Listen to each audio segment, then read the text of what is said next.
चलिए देखिएगा, ठीक है। तो पहले हम लोग समझेंगे छात्रावास अधीक्षक है क्या चीज, ये पोस्ट ही क्या है।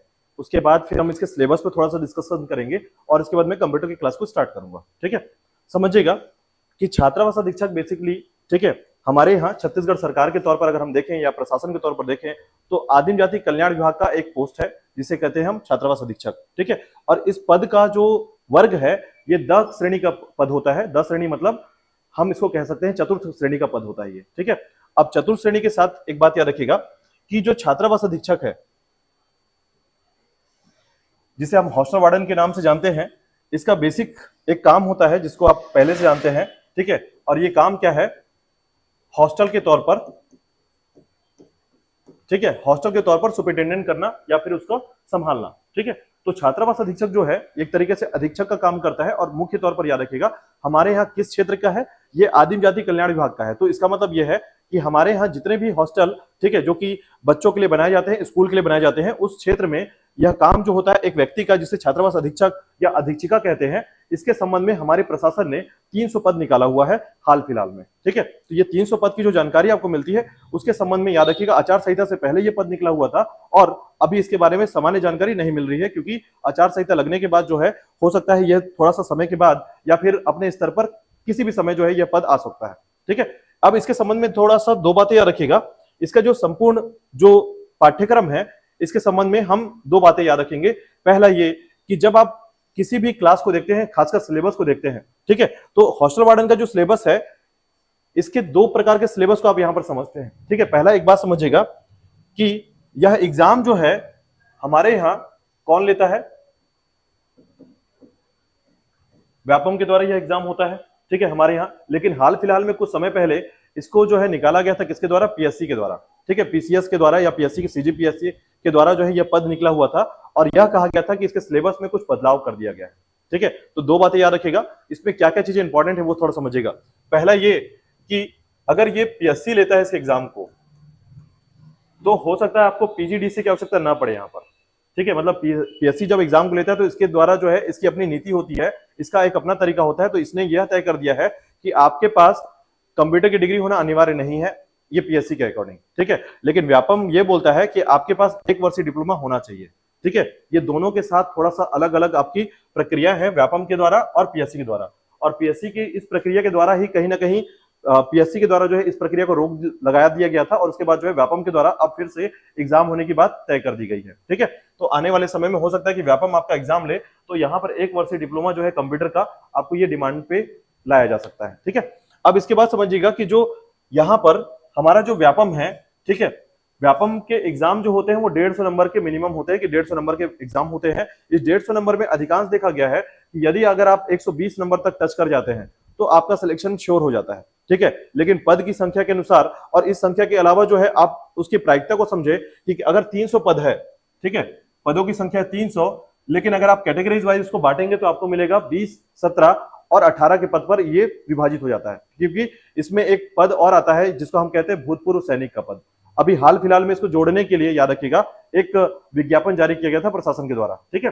किसमें आपके इस पद में एक नया पद सृजित किया गया कि इसमें कुछ हिस्से को भूतपूर्व सैनिकों को दिया जाएगा, ठीक है, जिसमें से हो सकता है आपके कि 5 से 7 पद जो है भूतपूर्व सैनिक, लगभग 10 के आसपास मान के चलिए कि भूतपूर्व सैनिक को ये प्रतिशत के अनुसार जो है वो मिल जाने वाला है, ठीक है।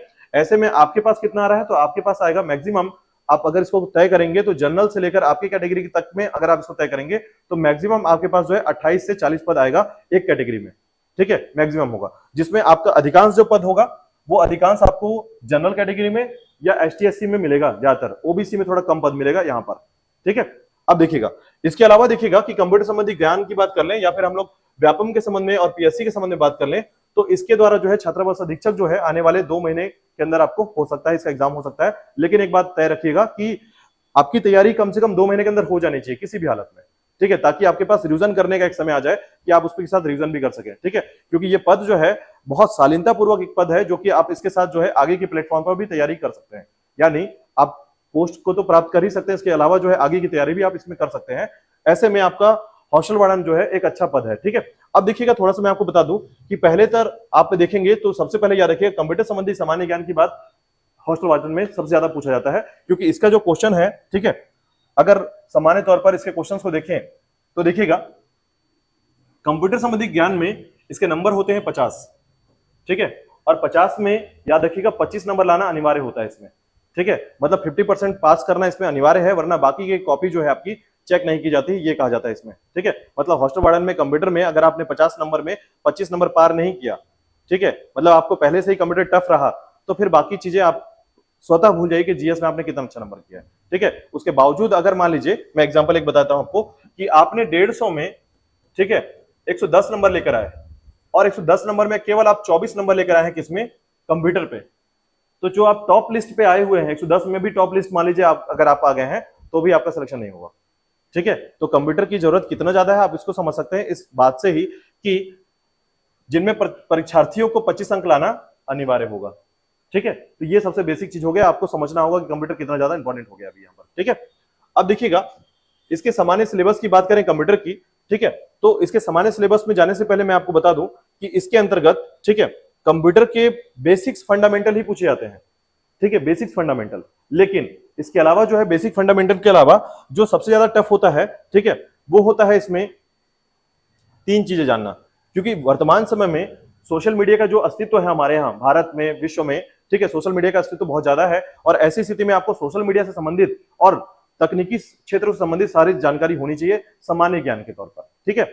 यानी आपको सामान्य ज्ञान के तौर पर सिर्फ कंप्यूटर के अनुप्रयोग याद नहीं रखने हैं, आपको याद रखना है कि दुनिया में चल क्या भी रहा है, ठीक है। जैसे हमारे यहाँ जो है अभी वर्तमान में 5G चल रहा है, ठीक है, तो 5G के अंतर्गत हमारी कौन कौन सी कंपनी 5G रूटीन पे चला रही है, ये भी आपको जानकारी में रखना होगा, ठीक है। 5G के संबंध में क्या विस्तार हुआ है हमारे भारत में, वो भी आपको याद करना पड़ेगा, ठीक है। तो 4G 5G 3G ये सब चीजें जो है कंप्यूटर के अनुप्रयोग के तौर पर इसको याद रखना पड़ेगा कि आप जो है इन सभी क्रम को याद रखेंगे, ठीक है। इसके अलावा जैसे आप एंड्रॉइड फोन यूज करते हैं, ठीक है, एंड्रॉइड फोन का यूज का अभी कौन सा ऑपरेटिंग सिस्टम चल रहा है ये भी आपको याद करना पड़ेगा, ठीक है।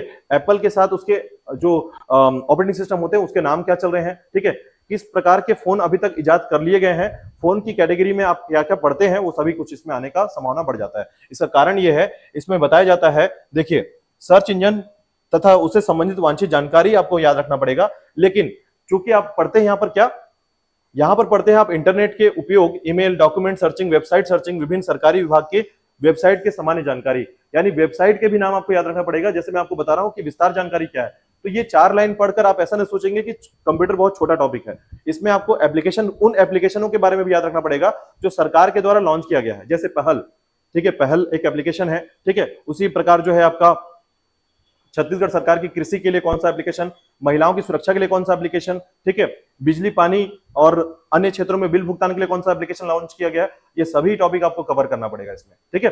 साथ ही साथ देखिएगा इसमें जो है वर्ड प्रोसेसर, स्प्रेडशीट, प्रेजेंटेशन, यानी एक माइक्रोसॉफ्ट की बात की जा रही है, लेकिन आप यहां पर सिर्फ माइक्रोसॉफ्ट तक सीमित नहीं रहेंगे, आपको बताना पड़ेगा कि और कौन कौन सी कंपनियां हैं जो वर्ड प्रोसेसर बनाती हैं, ठीक है, जैसे स्टार प्रोसेसर, ठीक है, स्टार प्रोसेसर का नाम आपको याद रखना पड़ेगा। ऐसे बहुत सारे एप्लीकेशन हैं जो वर्ड प्रोसेसर का काम करते हैं, यानी एमएस ऑफिस के वर्ड का काम करते हैं। तो सिर्फ एमएस ऑफिस से आपको ज्वाइंट नहीं करना है, आपको ये याद रखना पड़ेगा कि उबंटू क्या होता है, उबंटू के अंदर कौन सा वर्ड प्रोसेसर चाहिए आपको, ठीक है। तो ये इसका मतलब ये है कि कंप्यूटर का विस्तार आप समझे कि आप केवल सिर्फ लिखे हुए सिलेबस पे नहीं जाएंगे, ठीक है, आपको सिलेबस के बियॉन्ड जो है आपको जाना पड़ेगा, और जो ये जो क्षेत्र होगा आपका, ये आपके सामाजिक या अभी के समय में अर्थव्यवस्था को कैसे कंप्यूटर चला रहा है इसके बारे में जानना पड़ेगा, ठीक है। तो मेनली हॉस्टल वार्डन जो है ये देखने में छोटा पद है या पद के स्वरूप देखा जाता है, लेकिन इसके उपयोग में अगर आप इसके पूरे उस लेवल को टच कर गए तो कंप्यूटर के, मैं बता रहा हूं, आपके 50 में से 49 नंबर कंफर्म होंगे, लेकिन इस लेवल को टच करना पड़ेगा तब, ठीक है। तो आप बिल्कुल मेरी बातों समझ पा रहे होंगे मैं किस लेवल की बात कर रहा हूं कंप्यूटर के, ठीक है। इसके अलावा देखिएगा कंप्यूटर में बेसिक अगर हम बात करें, यहां पर एकदम बेसिक मैं आपको बता दूं तो कंप्यूटर के सामान्य परिचय का जो टॉपिक आता है, जैसे आप पढ़ते हैं कंप्यूटर का सामान्य परिचय, तो कंप्यूटर की खोज कैसे हुई, ठीक है, उसका इतिहास क्या रहा है, इसके अलावा जो है कैसे इस स्पेक्ट्रम में, जैसे कंप्यूटर के जो सर्कल होते हैं, जैसे आप 1G 2G 3G की बात करते हैं कंप्यूटर मोबाइल के संबंध में, ठीक है, उसी प्रकार कंप्यूटर का भी एक टाइम रहा है जब इसकी स्टार्टिंग, ठीक है, यानी पीढ़ियों की बात या जनरेशन की बात करते हैं हम लोग, ठीक है। तो जब जनरेशन की बात करेंगे तो अभी का जो जनरेशन है इसे 5G जनरेशन कहा जाता है, 5G जनरेशन कहा जाता है, यानी वर्तमान में जो 5G जनरेशन है वो चल रहा है हमारे यहाँ, ठीक है। लेकिन नैनो टेक्नोलॉजी के बढ़ते समय में याद रखिएगा, जैसे ही हम नैनो टेक्नोलॉजी में आगे बढ़ रहे हैं तो हमारे कंप्यूटर की साइज छोटी होती चली जा रही है, ठीक है। साथ ही साथ कंप्यूटर के जो कार्य पद्धति है वो कहीं ना कहीं विस्तृत होते जा रहे हैं, ठीक है। तो ऐसे में कंप्यूटर की पद्धति के उस विस्तार को आपको रखना पड़ेगा, कि हमारे यहाँ नासा, जैसे अगर अमेरिका की जो स्पेस एजेंसी है नासा के बारे में, इसरो के बारे में, ठीक है, उसी के बाद आपका बार्क के बारे में आपको, ठीक है, जानना होगा। तो इतने जितने एजेंसी हैं जो कि आपके आर्टिफिशियल इंटेलिजेंस में काम करते हैं, ठीक है, उन सभी के बारे में बेसिक जानकारी आपके पास होनी चाहिए, क्योंकि इसी परिचय में आपको वो सारी कुछ जानकारी भी होनी चाहिए, ठीक है। तो कंप्यूटर का सामान्य परिचय बेसिक, आपको सिर्फ कंप्यूटर नहीं जानना, मतलब एक 4 इंच का जो डिब्बा है, यानी कंप्यूटर जिसको मॉनिटर कह दिया आपने, कीबोर्ड कह दिया आपने, माउस कह दिया आपने, या फिर एक सीपीयू हो गया आपका, ठीक है, ये सिर्फ कंप्यूटर है, ये आपके सामान्य जानकारी की बात हो गई। कंप्यूटर का जो अनुप्रयोग है, मतलब उस कंप्यूटर को आप किस किस रूप में देखते हैं, जैसे एग्जांपल के तौर पर घर में माइक्रोवेव, ठीक है, यह भी एक कंप्यूटर है, ठीक है, कैलकुलेटर वो भी एक कंप्यूटर है। तो कंप्यूटर के जितने भी आकार में परिवर्तन है, उन सब की सामान्य जानकारी आपके पास होनी चाहिए इसी कंप्यूटर के सामान्य परिचय के अंतर्गत, ठीक है। तो कंप्यूटर का सामान्य परिचय तो है ही कि कंप्यूटर इजाद कैसे में आया, ठीक है, क्योंकि इसके इतिहास को आप पढ़ते हैं यहाँ पर, यानी इसकी हिस्ट्री पढ़ते हैं आप यहाँ पर कि कैसे जो है अबेका से ये स्टार्ट होता है, ठीक है, गिनती के क्रम पर ये स्टार्ट होता है, और उसके बाद जो आज इसका कंप्यूटर का प्रयोग जो है, इसके अनुप्रयोग की संख्या काफी बड़ी मात्रा में है, ठीक है। मतलब हर क्षेत्र में आप देखेंगे तो कंप्यूटर का प्रयोग हो रहा है, लेकिन इसका हिस्ट्री क्या है, कैसे आप पास्कल ढूंढ कर लाते हैं, कैसे आप जो ऐसे इंजन मशीन लाए गए, ठीक है, जैसे चार्ल्स बेबेज का इंजन मशीन, ठीक है। तो कंप्यूटर के अनुप्रयोगों की तरह एक बात याद रखिएगा कि कंप्यूटर जो है, इसका सामान्य परिचय आप देखेंगे तो आपको इसमें 2 चीजें याद रखनी होगी, ठीक है। पहला, इसकी हिस्ट्री आप यहां पर याद रखेंगे, यानी पूरी हिस्ट्री, जैसे अगर आप हिस्ट्री की बात करते हैं तो कंप्यूटर बनकर कैसे तैयार हुआ, आज जो एक रिफॉर्म देखते हैं कंप्यूटर की जो आकृति आई हमारे पास कैसे आई है, ठीक है, तो वो उसकी हिस्ट्री है। अबेका से शुरुआत हुआ, पहले शुरुआती समय में याद रखिएगा, हम जो एक गणना यंत्र की बात करते हैं, आपने एक स्लेट देखा होगा जो जनरली बच्चों के पास पहले हुआ करता था, कुछ इस तरीके का, मोतियां लगी होती थी इसमें, ठीक है, स्लेट यूज होता था, आपने देखा होगा, इसको अबेकस कहा जाता था। यहीं से कंप्यूटर की शुरुआत होती है, ठीक है। कि अगर आपसे पूछा जाए कि कंप्यूटर की शुरुआत के क्रम पर कंप्यूटर का कार्य क्या था या अनुप्रयोग क्या था, तो केवल गिनती, मतलब आप सिर्फ जोड़ सकते थे इसमें, ठीक है, जोड़ और घटाव याद रखिएगा। फिर उसके बाद गुणा और भाग जोड़ा गया इसमें, फिर उसके बाद धीरे धीरे जो है इसकी पद्धति बढ़ती चली गई, और जैसे जैसे इतिहास में नए नए इंजनों का प्रयोग होता चला गया, तो सोचिए पहले ये क्या था, मानव के आधार पर था, यानी कि पहले आप क्या करते थे, केवल हाथों से जोड़ते थे, किसी प्रकार का कंप्यूटरकृत या इलेक्ट्रिकल कोई चीज नहीं थी इसमें, ठीक है। लेकिन जैसे जैसे जो है चार्ल्स बेबेज ने अपने इंजन डिफेंस इंजन जो है यहाँ पर लेकर आया, उसके बाद धीरे धीरे ये इलेक्ट्रिकल होने लगा, ठीक है। तो इस तरीके से धीरे धीरे इतिहास में ये कैसे कंप्यूटर तक का, मतलब अपने 5वीं पीढ़ी तक कैसे पहुंचा, यही हिस्ट्री आपको याद रखनी है, ठीक है। तो पहले याद रखेंगे उसकी हिस्ट्री, फिर उसके बाद याद रखेंगे उसका पीढ़ी। अब पीढ़ी क्या है, पीढ़ी वह जनरेशन होता है जिसमें कंप्यूटर के महत्वपूर्ण जो घटक होते हैं, ठीक है, मतलब जैसे हम प्रोसेसर का शब्द सुनते हैं, कंप्यूटर में एक प्रोसेसर लगाया जाता है जिसे हम कहते हैं कंप्यूटर का दिमाग, ठीक है। अगर आपसे पूछा जाए कंप्यूटर का दिमाग क्या है, तो उसका प्रोसेसर है, लेकिन प्रोसेसर के प्रयोग से पहले क्या प्रयोग होता था उसकी जगह पर, ठीक है। तो जैसे वैक्यूम ट्यूब प्रयोग में लाया गया, ठीक है, उसके बाद ट्रांजिस्टर लाया गया, फिर उसके बाद जो ट्रांजिस्टर का प्रयोग बदलकर आपका सिलिकॉन लाया गया उसकी जगह पर, फिर सिलिकॉन के बाद जो है आपका माइक्रोचिप लाया गया, ठीक है। तो इस तरीके से क्या हुआ कि एक अनुप्रयोग देखता चला गया कि शुरू में कंप्यूटर को गिनती के लिए, आपको बता दूं कि पहले कंप्यूटर जो होता था एक लगभग एक बड़े कमरे के बराबर होता था, ठीक है। उसके बाद उससे थोड़ा छोटा लाया गया, फिर उसके बाद मिनी कंप्यूटर आया, मिनी कंप्यूटर के बाद आपका माइक्रो कंप्यूटर आया। तो इस तरीके से कंप्यूटर के अनुप्रयोग में उसकी आकृति भी बदलती चली गई, ठीक है। तो यही आपका सारा फेज आप यहाँ पर इसको पढ़ते हैं, ठीक है, इसके अंतर्गत कंप्यूटर के परिचय के अंतर्गत। मतलब आपको समझिए कि लगभग 4 दिन लगेगा कंप्यूटर के परिचय को पढ़ने में, ठीक है। 4 दिन में हम क्या क्या पढ़ने वाले हैं, पहला उसका हिस्ट्री पढ़ने वाले हैं, लगभग 2 दिन में तो हिस्ट्री कंप्लीट होता है इसका, ठीक है, क्योंकि लगभग 13 बार जो है नए नए इंजन आए थे यहाँ पर, ठीक है। हालांकि कभी कभी एग्जाम में ऐसा क्वेश्चन नहीं पूछा गया है, लेकिन मैं ऐसा कोई क्षेत्र नहीं छोड़ना चाहता जहां से आपके नंबर कट जाएं, ठीक है। तो ऐसे में याद रखिएगा कि पूरे के पूरे हिस्ट्री आपको प्रॉपर तरीके से याद रखना होगा कि कौन कौन से कंप्यूटर कब कब काम में लाए गए हैं हिस्ट्री के तौर पर, ठीक है। उसके बाद जो है पीढ़ी दर पीढ़ी जो है किस प्रकार से कंप्यूटर के जो घटक है उनको बदले गए हैं। जैसे अगर आप शुरुआती समय पढ़ेंगे कि कंप्यूटर के जब शुरुआत एक बनावट आया, यानी प्रथम पीढ़ी आई, तो प्रथम पीढ़ी में इसमें स्टोरेज के लिए जो है मैग्नेटिक का प्रयोग किया जाता था, ठीक है, मतलब जिसको आप कार्ड कहते हैं, ठीक है। जैसे पंच कार्ड का नाम सुना होगा, अच्छा नहीं सुना है तो मैं आपको याद कराता हूं। देखिए आप लोग को याद है, हम लोग गाने सुनते थे टेप से, उसकी रील हुआ करती थी, ब्राउन कलर की उसकी एक पट्टी हुआ करती थी, उसी में गाना स्टोर होता था, वो भी एक स्टोरेज डिवाइस है, ठीक है। मतलब आप समझ के देखिए, उसमें गाना स्टोर कर दिया आपने, 10-5 गाना सुन लेते थे चालू करके, फिर घुमाते थे हाथ से, फिर पलट के लगा देते, फिर गाना सुनते थे, तो वो एक तरीके का स्टोरेज डिवाइस है। उसी तरीके से पंच कार्ड हुआ करता था पहले, ठीक है। उतनी पट्टी पट्टी जो है उसमें पट्टी लगी होती थी और ये घूमता था और ये स्टोर करता था, केवल केबी में स्टोर होता था पहले, ठीक है। केबी मतलब बहुत कम होता था स्टोरेज, ठीक है। तो धीरे धीरे जो है हमने शुरुआती समय में स्टोरेज के लिए पंच कार्ड का प्रयोग किया था, ठीक है। वैसे ही धीरे धीरे जो है पंच कार्ड के बाद जो है अब हार्ड डिस्क तक पहुंच चुके हैं, हार्ड डिस्क के बाद आज साटा, साटा के बाद एसएसडी कार्ड में पहुंच चुके हैं। तो आज के टाइम पर हम लोगों ने एक जिस स्थिति में, देखिए अब स्टोरेज की बात हो रही है, तो स्टोरेज के बाद में आपको कितने स्टोरेज तक हम पहुंच चुके हैं ये भी आपको याद करना पड़ेगा कि अभी वर्तमान में स्टोरेज क्षमता क्या है हमारे कंप्यूटर की, ठीक है, किस लेवल पर हम स्टोर करते हैं, ठीक है। तो हमारे यहाँ अभी जो है क्या चल रहा है, टीबी चल रहा है, सॉरी जीबी चल रहा है, ठीक है।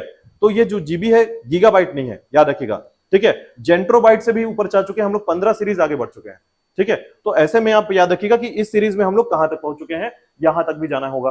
तो किस लेवल तक आपको कंप्यूटर टच करना है, आप समझिए कि आप कंप्यूटर में जो पीजीडीसीए में किताबों में जो आपने नहीं पढ़ा है वहां तक आज हम लोग पहुंचने वाले हैं इस पूरे सिलेबस के अकॉर्डिंग, ठीक है। अब देखिएगा, तो ये तीन चीजें आपको क्लियर होगा कि हिस्ट्री हमारा एक पहला टर्म्स होगा सामान्य परिचय में, हिस्ट्री से हम स्टार्ट करेंगे कंप्यूटर के, और उसके बाद जो है हम इसके पीढ़ी पर बात करेंगे और कितने वस्तुओं का प्रयोग हुआ है यहाँ पर और किस किस लोगों ने प्रयोग में लाया। यानी कि इसमें देखिए क्या होता है, कभी कभी जब पूछा जाता है कि माउस की खोज कब हुई थी, तो एक्चुअल में उसके इतिहास में ही माउस की खोज हुई है, तब जाकर माउस आया है, ठीक है। तो हमको हर एक बिंदु पर यह भी याद करना पड़ेगा कि किस वस्तु की खोज किसने की है उसी इतिहास के साथ, ठीक है। पीढ़ी दर पीढ़ी जो है जिसका प्रयोग में लाया गया उसका खोज भी आप यहीं पर रट लेने वाले हैं, ठीक है। उसके बाद जो है इसके साथ जो है सामान्य परिचय में आप तीन बिंदु जो पढ़ते हैं, पहला है आपका हिस्ट्री, दूसरा है इसकी पीढ़ी और तीसरा पढ़ेंगे सामान्य अवस्था, यानी वर्तमान में कंप्यूटर की अभी क्या अवस्था है, किस किस क्षेत्र में आप कंप्यूटर को देखते हैं या कंप्यूटर का जो प्रयोग है अनुप्रयोग है उसके बाद वाले टॉपिक में हम यहां पर कवर करने वाले हैं इसमें, ठीक है। तो इसमें देखिएगा कंप्यूटर के उपयोग के तौर पर याद रखिएगा कंप्यूटर का उपयोग कहां कहां एवं किस लिए किया जाता है और इसकी सामान्य जानकारी, ये सिलेबस है, लेकिन इस सिलेबस के ऊपर आपको जाना पड़ेगा। जैसे कंप्यूटर के उपयोग, तो कंप्यूटर के उपयोग बेसिकली आपको पता होगा कि 15 उपयोग तो आप करते ही होंगे, ठीक है। जैसे हम क्या करते हैं, हम ये बात कर पाते हैं कि कंप्यूटर का जो प्रयोग है वो चिकित्सा के क्षेत्र में है, ठीक है। आप बोलते हैं चिकित्सा के क्षेत्र में है, मनोरंजन के क्षेत्र में है, बैंकिंग सेक्टर में है, अर्थव्यवस्था के क्षेत्र में, ऐसे बहुत सारे क्षेत्र आप बता पाते हैं। लेकिन उसके बाद जो वर्तमान में जो उसका प्रयोग है, ठीक है, जैसे आज के समय में एआई का जो प्रयोग हो रहा है, ठीक है, उस लेवल पर कंप्यूटर का प्रयोग क्या है। एआई के प्रयोग में आपने देखा अभी कुछ फ्रॉड हो रहे हैं, आपने सुना होगा कि यदि आपका कोई फ्रेंड आपको फोन करता है, वीडियो कॉल करता है और वीडियो कॉल में वो आपसे कुछ पैसे मांग लेता है कि मुझे अर्जेंटली 15,000 रुपए की जरूरत है, और आपको दिखेगा वो प्रॉपर वीडियो कॉल में, और आप बकायदा बिना किसी सर्च के आप उसको 15,000 सेंड कर देते उसके अकाउंट पे, ठीक है। फिर आपको पता चलता है कि वो व्यक्ति वो था ही नहीं। ये है एआई का प्रयोग, समझिए। मतलब एआई के थ्रू जो है कोई व्यक्ति किसी भी मॉडल, किसी व्यक्ति का पूरी तरीके से हूबहू व्यक्ति का एक पूरा का पूरा जो सेगमेंट है वो तैयार कर सकता है, उसके साउंड निकाल सकता है और उसके नंबर का प्रयोग भी कर सकता है, ठीक है। तो एआई का दुरुपयोग ज्यादा हो रहा है, ठीक है। ऐसी स्थिति में बहुत सारे ऐसे वैज्ञानिक हैं जिन्होंने कहा है कि एआई का प्रयोग हमारे विश्व के लिए जितना फायदेमंद नहीं है उससे कहीं ज्यादा नुकसानमंद हो सकता है, ठीक है, अगर हमने एआई के प्रयोग को एक सीमित स्तर पर ना रखा तो, ठीक है। क्यों? क्योंकि इसके कारण से आपने सुना होगा एआई के प्रयोग ने क्या कर दिया है, नीट के एग्जाम को निकाला है, या फिर बहुत सारे ऐसे एग्जाम है जो किसी भी देश का महत्वपूर्ण एग्जाम है, उस एग्जाम को क्रैक कर लिया जाता है एआई से, ठीक है। ऐसे में हर क्वेश्चन का आंसर एआई दे रहा है, ठीक है। तो ऐसे में दिक्कत ये आएगी कि जब किसी व्यक्ति को अपने मानसिक स्थिति को मजबूत करने के लिए जहां पढ़ाई की आवश्यकता होगी वो एआई का प्रयोग कर लेगा, ठीक है। तो एआई जो है उसके दुरुपयोग को देखा जाता है, उसके बारे में आप यहां पर पढ़ने वाले हैं, ठीक है। तो सभी क्षेत्र याद रखिएगा, मैं फिर से याद कराता हूं कि जब आप कंप्यूटर के उपयोग को पढ़ेंगे तो हर एक स्तर को पढ़ेंगे। कंप्यूटर का उपयोग मिसाइल से लेकर घर, और घर से लेकर ऑफिस, ऑफिस से लेकर अर्थव्यवस्था, अर्थव्यवस्था से लेकर सामाजिक व्यवस्था, जो वर्तमान में भारत के हर एक क्षेत्र में अगर हम इसको शामिल करेंगे तो कहां कहां तक आप कंप्यूटर का उपयोग करते हैं, उन सभी चीजों को हम यहां पर शामिल करते हैं, ठीक है। तो ये मुख्य बिंदु होगा दूसरा क्रम का, याद रखिएगा। लगभग 2 दिन के टॉपिक में हम इसको कवर करने वाले हैं, ठीक है। इसके बाद जो है कंप्यूटर के प्रमुख भाग, ठीक है। तो कंप्यूटर की संरचना में आप सामान्य रूप से, जो कि एक एग्जाम में पूछा जाता है कि कंप्यूटर की संरचना कैसी है, यानी कंप्यूटर जो है ये कैसे बनाए गए हैं, तो उसके संबंध में जो है आप यहां पर कंप्यूटर के तौर पर CPU, input device, output device और सामान्य जानकारी, ठीक है, बहुत बेसिक फैक्टर है जहां पर आप याद रख पाते हैं। लेकिन यहां पर बात सिर्फ इतने में सीमित नहीं होता कि कंप्यूटर के जो स्ट्रक्चर दिख रहा है वो स्ट्रक्चर कैसा है, मतलब मॉनिटर है तो आउटपुट डिवाइस है, ये नहीं। आपको याद रखना पड़ेगा कि सामान्य रूप से अभी वर्तमान में क्या क्या चीज प्रयोग हो रहे हैं कंप्यूटर के अनुप्रयोग के तौर पर। जैसे अगर मान लीजिए आपके सामने है बारकोड रीडर, ये तो जानते ही होंगे आप लोग, बारकोड रीडर का प्रयोग होता है। ठीक है, तो जैसे बारकोड रीडर का प्रयोग या अनुप्रयोग जो है कहां से होता है, ये कैसे प्रयोग में लाया जाता है, और ये किस प्रकार की प्रणाली है। ठीक है, अभी के एग्जाम में अब ये पूछना बंद कर दिया गया कि कीबोर्ड क्या है, इनपुट है, आउटपुट है, क्या है, ये खत्म हो गया, बात खत्म हो गई। 7th क्लास में ही लगभग अब लोग पढ़ लेते हैं। ठीक है, लेकिन कम से कम 20 ऐसे डिवाइसों को आप पढ़ेंगे जो कि आपके इनपुट और आउटपुट डिवाइस के अंतर्गत आएगा। ठीक है, लगभग आपको ऐसे डिवाइसों को पढ़ना होगा जिसका प्रयोग हम सामान्य तौर पर अब करने लगे हैं। ठीक है, जैसे सामान्य तौर पर आप बायोमेट्रिक जो मशीन है उसका प्रयोग करने लगे हैं। ठीक है, बायोमेट्रिक मशीन है, आज देखा होगा आपने कि आजकल हर कंपनी जो है अपने एम्प्लॉय के लिए उसके आने जाने का टाइम तय करती है और उसको चेक करने के लिए बायोमेट्रिक मशीन का यूज करती है। ठीक है, उसी प्रकार से उसी बायोमेट्रिक मशीन से कभी कभी आपने देखा होगा कि आपका जो आधार कार्ड का नंबर है वो आपके बैंक से लिंक होता है। ठीक है, और आपके अंगूठे से वो क्या होता है, लिंक किया जाता है, और इस तरीके से लिंक करने के बाद जो आपके साथ जो फ्रॉड किया जाता है, आपके अकाउंट, आपका अंगूठा का जो स्ट्रक्चर है, ठीक है, इसको कॉपी करके रख लिया जाता है और उसके बाद कभी भी आपके अकाउंट से पैसा निकाला जा सकता है। ठीक है, तो ये स्ट्रक्चर जो है इसका कहीं ना कहीं दुरुपयोग जो होता है वो भी आप यहां पर पढ़ेंगे, मतलब किसके क्या कॉन्सिक्वेंसेस है वो भी आप पढ़ेंगे, और साथ ही साथ आप पढ़ेंगे कि इसका प्रभाव हमारे भारत में क्या पड़ रहा है। ठीक है, तो भारत के स्तर पर कंप्यूटर को जोड़कर और कंप्यूटर के स्तर पर अभी के वर्तमान समय को आप जोड़कर इसको पढ़ने वाले हैं कि स्थिति में क्या चल रहा है और क्या क्या चीजें आ सकती हैं इसमें। ठीक है, मतलब ओवरऑल आप ये पढ़ेंगे कि कंप्यूटर का स्तर किस लेवल का है अभी वर्तमान में और किस लेवल से हम यहां तक पहुंचे हैं। ठीक है, इसके बाद देखिएगा प्रिंटर के प्रकार में याद रखिएगा, इंकजेट, लेजर प्रिंटर और अन्य प्रकार के प्रिंटर, जैसे कि अभी वर्तमान में हाल फिलहाल में याद रखिएगा 5 प्रकार के प्रिंटर आप पढ़ लेते हैं। ठीक है, पुराने इतिहास को हम नहीं शामिल कर रहे हैं, यहां पर इतिहास को आप अलग से पढ़ेंगे, प्रिंटरों का इतिहास अलग है। ठीक है, जैसे आपका जो पहला प्रिंटर आता था, यानी पहले के समय के जो प्रिंटर होते हैं, ठीक है, वो क्या होते थे, उनकी स्पीड के अकॉर्डिंग प्रिंटर को देखते हैं, स्पीड के अकॉर्डिंग। ठीक है, जैसे पहले क्या होता था, एक प्रिंटर जो होता था केवल एक अंक को, ठीक है, अंक या फिर किसी अल्फाबेट को क्या करता था, प्रिंट करता था एक एक करके, धीरे धीरे करके। ठीक है, फिर एक प्रिंटर आया जो एक लाइन को प्रिंट करने लगा, जिसको लाइन प्रिंटर कहने लगे। ठीक है, फिर एक ऐसा प्रिंटर आया जो पूरा पेज प्रिंट कर लेने लगा। तो ऐसे में शुरुआती समय में पहले अल्फाबेट आया, उसके बाद एक लाइन आया, और लाइन के बाद क्या आया, पेज प्रिंटर आया। ठीक है, तो ये 3 प्रकार के प्रिंटर आप पढ़ते हैं उसके इतिहास में। लेकिन फिर आप पढ़ते हैं लेजर प्रिंटर, इंकजेट प्रिंटर। ये 2 ऐसे प्रिंटर प्रणालियां हैं हमारे यहां जो वर्तमान समय में सबसे ज्यादा प्रयोग में लाया जाने वाला प्रिंटर कहलाता है। Inkjet printer generally colour printer होता है। ठीक है, इसमें हमेशा कलर का फवारा जो है निकलकर प्रिंट का काम करता है, और लेजर प्रिंटर हमेशा पाउडर प्रिंटर होता है। ठीक है, इसमें मैग्नेटिक पावर होते हैं, मैग्नेटिक पाउडर यूज किया जाता है, और उसी मैग्नेटिक पावर को गर्म करके, थर्मल तरीके से गर्म करके लेजर का प्रयोग करते हुए लेजर से प्रिंट कर दिया जाता है। ठीक है, इसीलिए इसको लेजर प्रिंटर कहते हैं और इसको इंकजेट प्रिंटर कहते हैं, क्योंकि इसमें जेट लगा होता है फवारे के लिए। ठीक है, इसलिए इसको इंकजेट कहा जाता है। ठीक है, इसके अलावा जो है आप फोटो प्रिंटर पढ़ेंगे। ठीक है, मल्टी फंक्शनल प्रिंटर पढ़ेंगे, जितने प्रकार के प्रिंटर होते हैं सभी प्रिंटर पढ़ेंगे। ठीक है, चैन प्रिंटर, ड्रम प्रिंटर, ठीक है, जितने भी प्रिंटर हैं, लगभग समझिए कि लगभग आपके 13 प्रिंटर के आसपास आप इसमें टॉपिक में पढ़ेंगे, लेकिन उसके ऐतिहासिक क्रमावली के बाद पढ़ेंगे इसको। ठीक है, मतलब प्रिंटरों के प्रकार तो आप बाद में पढ़ेंगे, लेकिन पहले इसको समझेंगे। होता क्या है, कभी कभी पूछा जाता है कि किसमें हेड का प्रयोग किया जाता है या हथौड़े का प्रयोग किया जाता है। ठीक है, देखिए प्रिंट का मतलब क्या होता है कि कोई वस्तु हमारे पास है जिस पर हमको प्रिंट करना है। अब प्रिंट करने के लिए आप 2-3 चीजों का प्रयोग कर सकते हैं, या तो किसी वस्तु को रखकर उसमें मार दें, वो प्रिंट हो जाए, इसको बोलते हैं हेड का प्रयोग करना या ठोकना। ठीक है, और या फिर आप एक ड्रम का प्रिंटर का प्रयोग करेंगे, जो गोला से एक ड्रम होगा जिसमें सारे अंक लिखे हुए होंगे। ठीक है, वो उस ड्रम को गर्म करके चिपका देंगे हम। ठीक है, तो इस प्रकार से हर एक मैकेनिज्म को समझते हुए हम प्रिंटर को समझेंगे कि किस मैकेनिज्म में कौन सा प्रिंटर बना हुआ है, और इसके बाद आपको हर चीज याद करना आसान हो जाएगा। ठीक है, ये याद करने की क्रमावली है कि आप अच्छे से याद कर पाएंगे प्रिंटरों में। ठीक है, उसके बाद हम पहुंचेंगे ऑपरेटिंग सिस्टम के बारे में।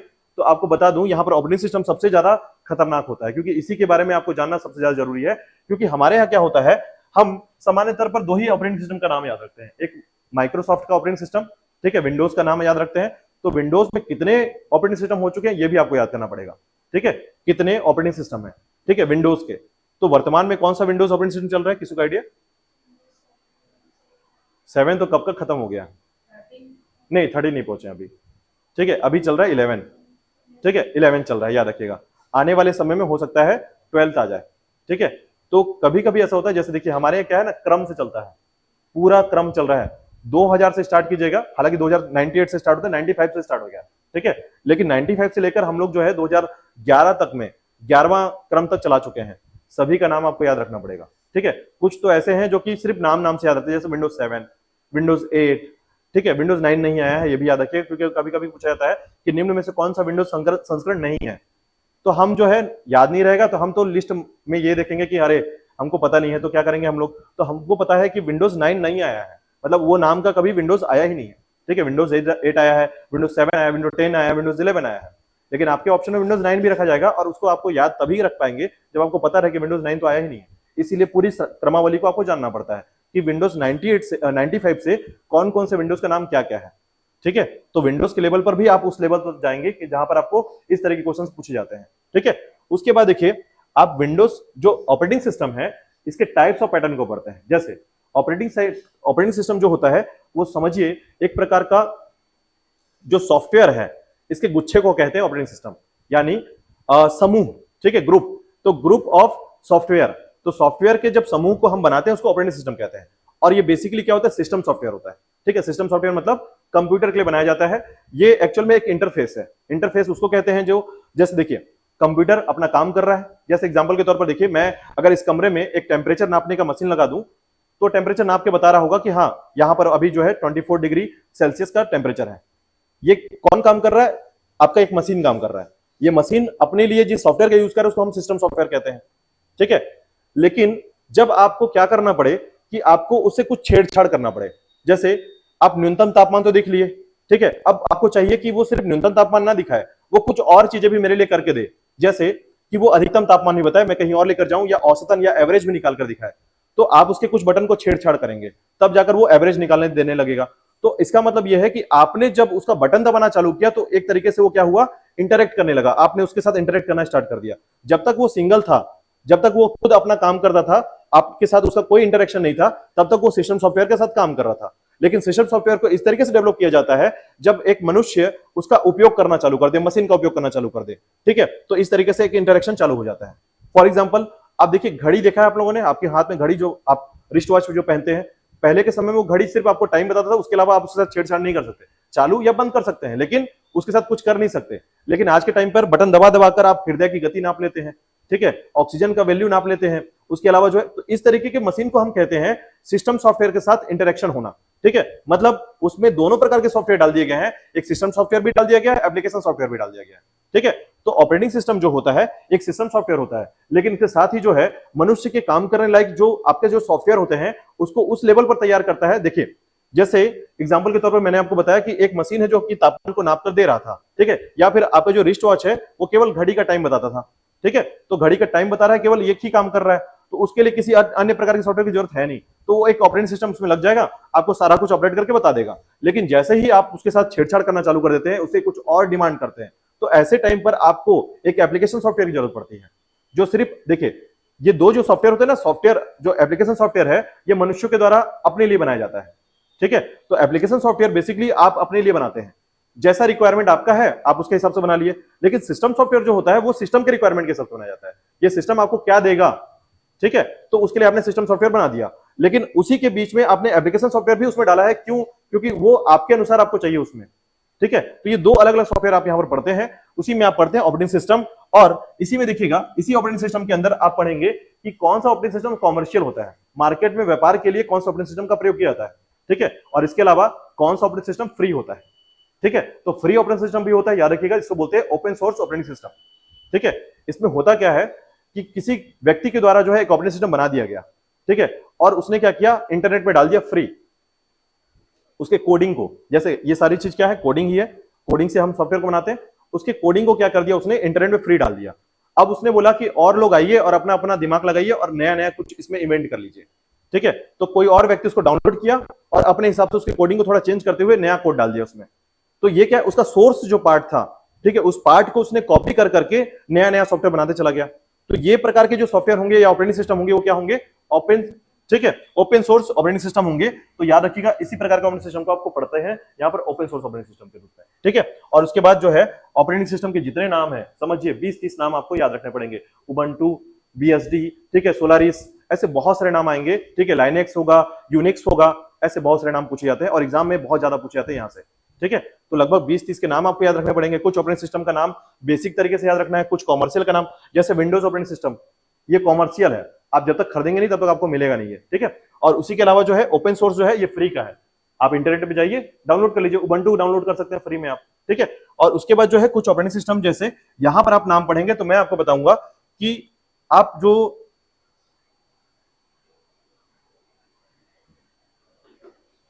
प्रयोग में ला रहे हैं यहां पर, जैसे आप मोबाइल यूज कर रहे हैं, उसके लिए कौन सा ऑपरेटिंग सिस्टम यूज कर रहे हैं, ठीक है, मोबाइल पर तो एप्पल का हो गया, ठीक है। जैसे आपने ब्लैकबेरी का नाम सुना होगा, सुना है, ये सबसे पहला फोन आ रहा था हमारे पास, हालांकि मोटोरोला के बाद ब्लैकबेरी जो है बहुत महंगा हुआ करता था, ठीक है। तो ब्लैकबेरी जो है ये अपना ऑपरेटिंग सिस्टम यूज करता था, ठीक है। मतलब सबसे पहले अगर किसी ने अपना सेल्फ ऑपरेटिंग सिस्टम इंट्रोड्यूस किया था मार्केट में तो वो था ब्लैकबेरी, ठीक है। ब्लैकबेरी ने ब्लैकबेरी नाम का ऑपरेटिंग सिस्टम बनाया था, ठीक है। उसी के बाद हर एक मोबाइल की कहानी आपको यहां पर याद रखनी पड़ेगी। क्यों? क्योंकि आपको याद रखना पड़ेगा कि कहां पर डोनट्स है, कहां पर एक्लेयर्स है, कहां पर सैंडविच है, ये सारे ऑपरेटिंग सिस्टम के नाम है, ठीक है।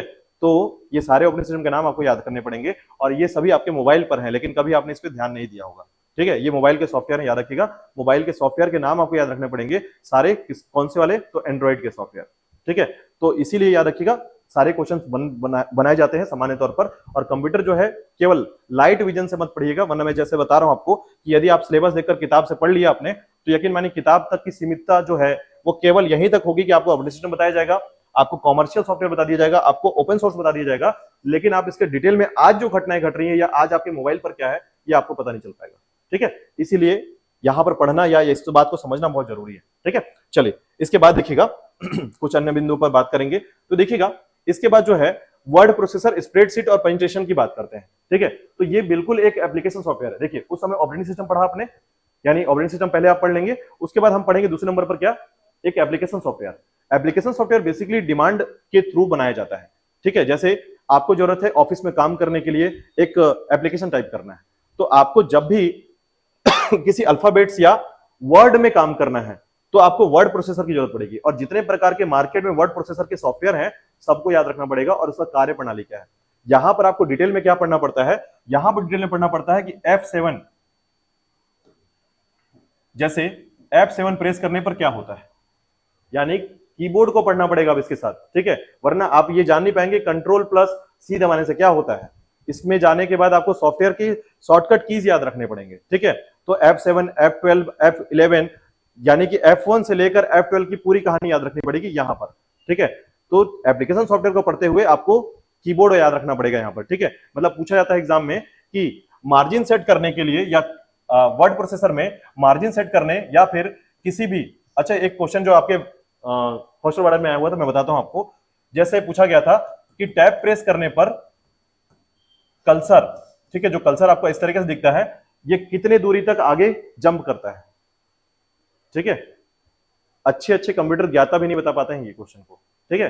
जब तक आप प्रैक्टिकल नहीं करेंगे जानकारी नहीं मिलेगा, ठीक है। इसीलिए आपको दो चीजें बताऊंगा कि आप कंप्यूटर को यहां पर प्रैक्टिकल भी देखेंगे, जो भी पढ़ेंगे हम करके देखेंगे और करके देखने के बाद जो है उसको समझ जाएंगे। तो लगभग आपका जो 20 दिन का क्लास होगा ना, ये कंप्यूटर के बारे में आप पूरी तरीके से घोल के पी जाएंगे इसके तरीके से, क्योंकि आप उस लेवल को टच करने वाले हैं जब आप कंप्यूटर को प्रैक्टिकली देखेंगे और समझेंगे। और साथ ही साथ मैं 15-20 मिनट जो है 15 क्वेश्चन या 20 क्वेश्चन उसी टॉपिक से तुरंत के तुरंत तैयार करके आपको देने वाला हूं, ठीक है। जैसे मान लीजिए हम एंटीवायरस पढ़ रहे हैं तो एंटीवायरस के 15-20 क्वेश्चन जो है लगातार मैं आपको बताऊंगा भी, जब हम टॉपिक कवर कर लेंगे तो 15-20 मिनट का आपका क्वेश्चन होगा इसमें, ठीक है। उसका आंसर भी आप ही को देना है यहीं पर तुरंत के तुरंत, ठीक है। तो इससे क्या होगा कि आपकी तैयारी उस लेवल पर हो जाएगी कि 50 में से 49 नंबर आ जाएगा, ठीक है। चलिए चिंता मत करिए। इसके बाद देखिए तो वर्ड प्रोसेसर, स्प्रेडशीट और प्रेजेंटेशन का प्रयोग करना यहां पर सीखना होता है, ठीक है। जैसे आपके बारे में पूछा जाता है, यहां पर प्रेजेंटेशन में पूछा जाता है कि F5 प्रेस करने से क्या होता है। खासकर इस क्वेश्चन को देखिए, F4 F5 का जो खासकर हर चीज के लिए ना, इसके लिए कुछ कीज बहुत इंपॉर्टेंट है, स्प्रेडशीट के लिए कुछ, जैसे F2 इसके लिए बहुत इंपॉर्टेंट होता है, यानी जनरली इसे F2 से पूछा जाता है क्वेश्चन।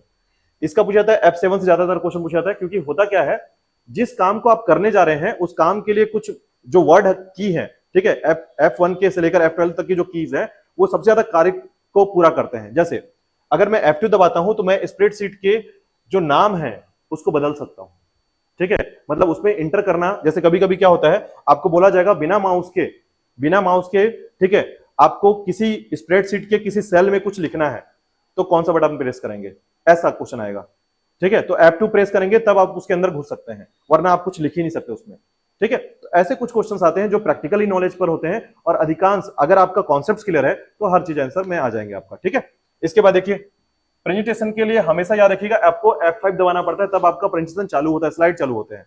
ठीक है, तो स्लाइड को चालू करने के लिए आपका F5। तो समझिए आपको सिर्फ नॉलेज ये नहीं रखना है कि कितने सारे वर्ड प्रोसेसर हैं या मार्केट में कौन कौन से वर्ड प्रोसेसर हैं, उसके अंदर घुसकर उसका उपयोग भी समझना होगा कि आपको वर्ड प्रोसेसर चलाना आता भी है कि नहीं आता है। यही कारण है कि हॉस्टल वार्डन में इसको बहुत ज्यादा इंपॉर्टेंट तरीके से रखा जाता है। ठीक है, तो क्योंकि आपको एक कंप्यूटर दिया जाएगा और कंप्यूटर में पूरे फीडबैक्स और जितने एप्लीकेशंस होते हैं, जितने भी सिस्टम होते हैं, क्योंकि देखिए हॉस्टल वार्डन जो काम करता है ना, वो अटैचमेंट में भी काम करता है, जिला पंचायत के आसपास के कुछ काम भी वो संभालता है। और कभी कभी जो है हॉस्टल वार्डन का जो काम होता है वो पूरी तरीके से रिकॉर्ड बनाने में होता है, क्योंकि उसके पास 12 बच्चे हैं, 40 बच्चे हैं, कितने बच्चे वाला बेड है। ठीक है, उन सभी की जानकारी आपको आगे बीओ तक भेजना है। ठीक है, साथ ही साथ आपको वहां के जितने भी खर्चे हैं उनका एक रिलायबल सिस्टम को तैयार करना होता है, कितने पैसे आए हैं, कितने इनबाउंड है, कितने आउटबाउंड है, वो सब तैयार करना होता है। और बीओ के द्वारा दिए गए कार्य को भी पूरा करना पड़ता है यहाँ पर। ठीक है, तो काम के अनुसार आपको कंप्यूटर जानना इसलिए जरूरी होता है, खासकर इस सेगमेंट में। ठीक है, चलिए तो देखिए उपयोग के लायक सामान्य जानकारी। आपको बता दूं सिलेबस में बहुत सामान्य से लिखा रहता है कि उपयोग के लायक सामान्य जानकारी, लेकिन जब आप क्वेश्चन पेपर देखेंगे ना हॉस्टल वार्डन का, तो आपको लगेगा ये उपयोग के लायक नहीं है। आप एडवांस लेवल पर जानेंगे तभी आपको ये 50 से 49 नंबर ला सकते हैं, वरना सामान्य रूप से तो आप 25 नंबर ला ही सकते हैं। इसको सामान्य रूप से पढ़ लेंगे ना सिलेबस में तो आराम से 30 नंबर ले आएंगे। जैसे आपको ये लिखा हुआ है और इसके हिसाब से किताब पढ़ लिया आपने तो 30 नंबर आराम से आ जाएगा आपका। लेकिन अगर आप बेहतर चाहते हैं कि जिससे मेरा कंप्यूटर से ही सिलेक्शन हो जाए, इसको पढ़ने के बाद मेरे 20 नंबर इतने ज्यादा ऊपर आ जाए कि जहां पर मैं 100 नंबर या 90 नंबर जीएस की पॉइंट में कर रही थी, अब 110 नंबर आ जाए ऊपर से। ठीक है, तो आपको कम से कम 50 में 49 नंबर का एक जो स्ट्रेटेजी है वो तैयार करना पड़ेगा। ठीक है, इसके बाद देखिएगा इंटरनेट के उपयोग, email, document searching, website searching और ये सरकारी विभाग के वेबसाइट के सामान्य जानकारी। कम से कम 20 वेबसाइट का नाम याद रखना पड़ेगा, जैसे आपका जो हमारा छत्तीसगढ़ सरकार और भारत सरकार का, दोनों याद रखिएगा। यहां पर ना आपको मतलब एक बात याद रखनी पड़ेगी कि छत्तीसगढ़ सरकार की कौन कौन सी वेबसाइट है। ठीक है, खासकर कौन कौन से क्षेत्र में। तो आपको बता दूं कि हमारे यहाँ जो है ना मंत्रियों की संख्या 13 है। ठीक है, 13 मंत्री है हमारे यहाँ छत्तीसगढ़ में। 13 मंत्रियों के बारे में आप यहाँ पर कुछ ऐसे विभाग हैं जैसे वन संसाधन विभाग, ठीक है, खनिज संसाधन विभाग, और उसके अलावा जो है जितने भी हमारे सीजी गवर्नमेंट के साइड हैं, गवर्नमेंट साइड, ठीक है, उनके कुछ लगभग अगर आप देखेंगे तो कम से कम आपको 7 साइडों के नाम याद रखने पड़ेंगे, उनके एप्लीकेशंस को याद रखना पड़ेगा। ठीक है, जैसे बिजली विभाग के लिए आपको याद करना ही पड़ेगा, दूसरा कोई ऑप्शन नहीं यहाँ पर। ठीक है, उसी के अलावा जो है छत्तीसगढ़ सरकार के द्वारा कुछ एप्लीकेशंस बनाए गए हैं, कुछ वेबसाइट बनाए गए हैं जो कि आम जनता के फायदेमंद के लिए, ठीक है, या फायदे के लिए बनाए गए हैं, उसको आपको याद रखना पड़ेगा। और खासकर कुछ नंबर भी यहाँ पर पूछे जा सकते हैं कि कौन से वेबसाइट का कॉन्सेप्ट किस नंबर से साथ जुड़ा हुआ है। ठीक है, जैसे आपने सुना होगा कि हमारे यहाँ जो है 100 नंबर पहले डायल किया जाता था, ठीक है, 112 में आ गए हम लोग। ठीक है, तो ऐसे में क्या किया हमने, 5 क्षेत्र को एक साथ जोड़ दिया है, इंटीग्रेशन कर दिया यहाँ पर। तो इंटीग्रेशन में आपका एप्लीकेशन कौन सा तैयार हुआ है, मतलब इंटीग्रेशन के अकॉर्डिंग जो है कौन कौन से नंबर, कौन से एप्लीकेशन तैयार हुए हैं जो कि महिला सुरक्षा संबंधित है, ठीक है, थाना में सूचना देने के लिए संबंधित है, ऐसे बहुत सारे क्षेत्र से आपका एप्लीकेशन पूछा जाता है। ठीक है, अभी आपने सुना होगा कि पुलिस के द्वारा जो है किस प्रकार के एप्लीकेशन को बनाया गया है जो कि अलग अलग जगह में गुमे हुए व्यक्तियों का रिकॉर्ड तय करता है। ठीक है, तो इस लेवल पर जाना पड़ेगा आपको जीएस पर। ठीक है, यानी ये जीएस है और साथ ही साथ कंप्यूटर है। ठीक है, इसके बाद देखिएगा यहां पर डॉक्यूमेंट सर्चिंग करना, ये आप सीखेंगे यहां पर, और वेबसाइट सर्चिंग करना। ठीक है, और विभिन्न सरकारी वेबसाइटों के सामान्य जानकारी आपको होनी चाहिए। ठीक है, जैसे रोजगार के संबंध में। ठीक है, उसी के अलावा जो है आपका जो सीजी गवर्नमेंट का जो साइड है, और साथ ही साथ आपका इंडिया के लेवल पर कुछ साइड है, ठीक है, वो सब भी आप यहाँ पर तय करेंगे कि कौन कौन से वेबसाइट है और कौन कौन सा एप्लीकेशन है। कम से कम 20 तो मान के चलिए कि 20 यहाँ पर रटना पड़ेगा थोड़ा सा। ठीक है, इसके बाद देखिएगा, हालांकि हम इसको खोल के देखेंगे यहाँ पर तो आपको रटना नहीं पड़ेगा, मतलब हर चीज प्रैक्टिकल है तो बहुत सारी चीजें आपको डायरेक्ट याद होने लगेंगी। ठीक है, इसके बाद देखिएगा एंटीवायरस के उपयोग, कंप्यूटर वायरस में होने वाले नुकसान और कंप्यूटर वायरस की सामान्य जानकारी। ठीक है, फिर ये सामान्य जानकारी नहीं है, याद रखिएगा 15 एंटीवायरस के नाम, ठीक है, और कौन सा वायरस किस जगह को इफेक्ट करता है। ठीक है, सामान्य जानकारी में तो हर वायरस इफेक्ट ही करता है, नुकसान ही पहुंचाता है। ठीक है, लेकिन वो किस जगह को नुकसान पहुंचाता है और किस प्रकार का जो वायरस है। ठीक है, देखिए एंटीवायरस बेसिकली आप याद रखेंगे, एंटीवायरस मार्केट में चलने वाला जो क्षेत्र है वो अब अलग अलग कंपनियां जो है अलग अलग तरीके से बनने लगी है। जैसे अभी वर्तमान में क्या है, कंप्यूटर में एंटीवायरस नहीं डाला जा रहा है। ठीक है, इसका कारण है, तो इसका कारण यह है कि जो कंपनी कंप्यूटर बना रही है वो खुद का एंटीवायरस बना रही है, तो इसीलिए आपको यह भी याद करना पड़ेगा कि कौन सी कंपनी कौन सा एंटीवायरस बनाती है। ठीक है, एंटीवायरस का नाम तो पढ़ लिया आपने, याद हो गया, 8-10 याद हो जाएंगे, लेकिन कौन सी कंपनी कौन सा बना रही है ये भी आप अलग से याद रखेंगे। ठीक है, फिर मोबाइल का एंटीवायरस आप अलग से याद रखेंगे। ठीक है, तो मोबाइल का एंटीवायरस अलग है और इधर सिस्टम का एंटीवायरस अलग है, ठीक है कुछ। और उसके बाद जो है इसके अलावा जो कंप्यूटर के वायरस है इसको भी आप कम से कम याद रखेंगे, 7, 8 या 15 के आसपास यहाँ पर बेसिक नॉलेज पर हम कवर करेंगे यहाँ पर, ठीक है। और उसी वायरस में आप याद रखेंगे कि इनके द्वारा जो है कौन कौन से क्षेत्र पर नुकसान पहुंचाया जाता है, ठीक है। इनका क्षेत्र विशेष भी आपको याद रखना पड़ेगा, ठीक है। इसके बाद देखिएगा नुकसान तो आप पढ़ ही लेंगे इस पे। और उसके बाद कंप्यूटर वायरस की सामान्य जानकारी, तो सामान्य जानकारी के तौर पर हम पढ़ेंगे इस वायरस का खोज कब हुआ था, ठीक है, कहां खोजा गया था और किसके द्वारा खोजा गया था, ये 3 बातें आती हैं यहाँ पर। और इसको खोजने के बाद जो है सामान्य तौर पर जैसे एक बेसिक क्वेश्चन पूछा जाता है, ठीक है, कि इसका प्रयोग मुख्य तौर पर पहली बार किसने किया था। या एंटीवायरस जो है, जैसे कभी कभी क्या हुआ, बैंक को करप्ट करने या बैंक के डाटा को चोरी करने के लिए भी कुछ एंटीवायरस का वायरस का प्रयोग किया जाता है, ठीक है। आज वर्तमान में आपको बोला जाता है ना कि कोई लिंक क्लिक मत कीजिए वरना आपका पैसा हो सकता है ट्रांसफर हो जाए अपने आप, ठीक है। तो ये भी एक तरीका है जिसमें हैकिंग करने का सिस्टम या एंटीवायरस, जिसको हम देखिए बेसिकली जो वायरस है वो है क्या चीज, वायरस भी एक सॉफ्टवेयर है, ठीक है। जो वायरस है वो एक सॉफ्टवेयर है और ये सॉफ्टवेयर क्या कर रहा है, एक अपने देखिए सॉफ्टवेयर का काम मनुष्य के अच्छाई के लिए किया जाता है, हम सामान्य तौर पर। जब वो बुरा काम करने लग जाए तो वही वायरस है।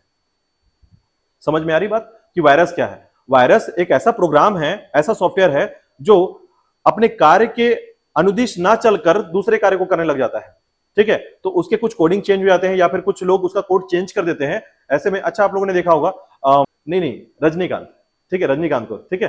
तो रजनीकांत को आप जानते हैं, उनकी एक मूवी आई थी, हम लोग रोबोट देखते हैं उनका, ठीक है। तो उनके संबंध में आपने देखा होगा कि एक लाल कलर का उनका एक कार्ड दिखाया गया था, ठीक है, जिसको लगाने के बाद जो है वो थोड़ा सा अलग तरीके से काम करने लग जाता है, ठीक है। रेड कलर में जो कार्ड था, ठीक है, रोबोट में, तो वो रेड कार्ड क्या है, बेसिकली उसके सॉफ्टवेयर को चेंज कर दिया गया, ठीक है। मतलब उसके सॉफ्टवेयर को इस तरीके से डिकोड कर दिया गया कि उसकी कार्य प्रणाली जो सामान्य रूप से पहले एक सहनशीलता, एक मानवतावादी था, वो बिल्कुल अलग हो जाता है। मतलब खुद के बारे में सोचने लग जाता है वो कि मुझे, उसी प्रकार वायरस भी होते हैं, वो अपने बारे में सोचने लग जाते हैं कि मुझे कोई कुछ ना कर सके, मैं अधिक से अधिक क्षेत्र को लेकर बैठ जाऊं और अधिक से अधिक जो है वो आपको नुकसान पहुंचा रहा है इसलिए नहीं तैयार किया गया, वो अपने आप को बढ़ा रहा है, वो अपना क्षेत्र तय कर रहा है कि मैं जो है कितने बड़े क्षेत्र में रह सकता हूं और मैं कितना छिप सकता हूं, मुझे कौन नहीं मार सकता, ठीक है। ऐसे प्रकार की प्रणाली में चला जाता है, इसलिए उसको वायरस कहते हैं। बेसिकली वो सॉफ्टवेयर ही है, ठीक है, जिसका डिकोड या कोडिंग जो है वो चेंज हो गया है, ठीक है। तो ऐसे आप इसको पढ़ेंगे वायरस के बारे में, ठीक है। इसके बाद देखिएगा आप पढ़ेंगे मल्टीमीडिया के उपयोग, ऑडियो वीडियो टेक्स्ट उपयोग की सामान्य जानकारी, ठीक है।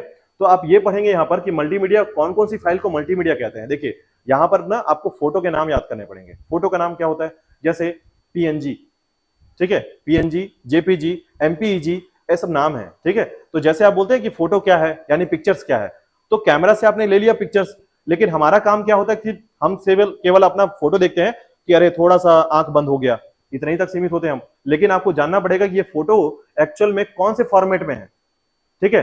तो टाइप्स ऑफ फॉर्मेट आप इसी के अंदर पढ़ते हैं। टाइप्स ऑफ फॉर्मेट जितने केबी में है उसका स्टोरेज पढ़ते हैं आप यहाँ पर, और पैटर्न ऑफ फॉर्मेट पढ़ते हैं आप यहाँ पर, ठीक है। जैसे पीएनजी फाइल, तो पीएनजी फाइल क्या होता है, बेसिकली आप जब भी देखा होगा आपने कि आप जब किसी फॉर्म को सबमिट करते हो तो आपको विशेष तौर पर बताया जाता है कि केवल जेपीजी फॉर्मेट का ही फोटो जमा करें, ठीक है। तो इसका मतलब यह है कि वो जो है आपको चाहते हैं कि आपका जो फोटो का टाइप हो केवल जेपीजी हो, पीएनजी नहीं होना चाहिए। और कभी कभी केवल पीएनजी जमा करवाते हैं, कभी कभी आपका मतलब अलग अलग तरीके से आपको फॉर्मेट जानना होता है इसमें, ठीक है। तो लगभग 7 फॉर्मेट आप यहाँ पर पढ़ने वाले हैं इसके फोटो के, ठीक है। उसी प्रकार से ऑडियो फाइल के भी फॉर्मेट होते हैं। गाना केवल आप सुनते हैं तो गाना सुनने का तरीका क्या होता है, देखिए जब आप गाना सुनते हैं तो आप जो है सामान्य तौर पर 180 वाइब्रेशन में, ठीक है, केबी के हिसाब से गाना सुनते हैं। सामान्य तौर पर हम जब कोई गाना रिकॉर्ड करते हैं या सुनते हैं तो सामान्य तौर पर आप 180 केबी के हिसाब से गाना सुनते हैं, ठीक है।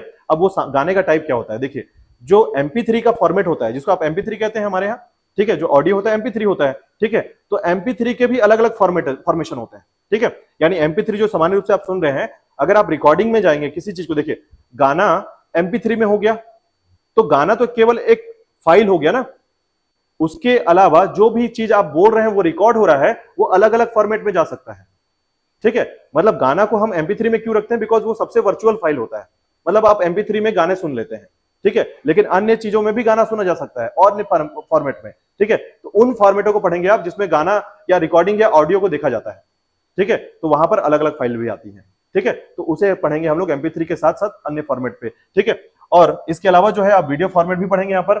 अब वीडियो फॉर्मेट भी होता है, जैसे MP4 हो गया, MP3 गाना यानी audio file, MP4 video file, ठीक है। तो MP4 के अलावा जो है MPEG होता है, ठीक है, और प्लस VDI होता है, ठीक है। ऐसे बहुत सारे फॉर्मेट होते हैं, जैसे यूट्यूब के लिए आप अगर कोई वीडियो डाल रहे हैं तो उसके लिए अलग फॉर्मेट तैयार कर रहे हैं आप, ठीक है। तो बहुत सारी चीजों के लिए फॉर्मेशन अलग अलग होता है, इसी फॉर्मेशन को आप यहाँ पर क्या बोलते हैं, मल्टीमीडिया फाइल बोलते हैं, ठीक है। तो सामान्य तौर पर ऑडियो, वीडियो और टेक्स्ट, टेक्स्ट में याद रखिएगा, टेक्स्ट भी यहां पर ये फाइल है जिसमें आप DOC डॉक्यूमेंट्स, ठीक है, डॉक्यूमेंट्स के अलावा जो है XLS, ठीक है, XLS जो होता है आपका स्प्रेडशीट फाइल होता है। तो सभी की फाइल के टाइप्स जो होते हैं वो सभी टाइप्स ऑफ पैटर्न आप यहां पर पढ़ते हैं। तो टोटल आप टाइप ऑफ पैटर्न ही पढ़ रहे हैं मल्टीमीडिया के अंदर, ठीक है। तो ये एक्चुअल में मल्टीमीडिया का जो टॉपिक है ये अपने आप में थोड़ा वॉस्ट टॉपिक है, क्योंकि जब इसके अंदर आप प्रवेश करते हैं ना तो इस पे आपको थोड़ा सॉफ्टवेयर इंजीनियरिंग का थोड़ा बेस मिलता है इसमें, क्योंकि आप उस लेवल को टच करते हैं जहां पर चीजें कभी हमने देखा ही नहीं है,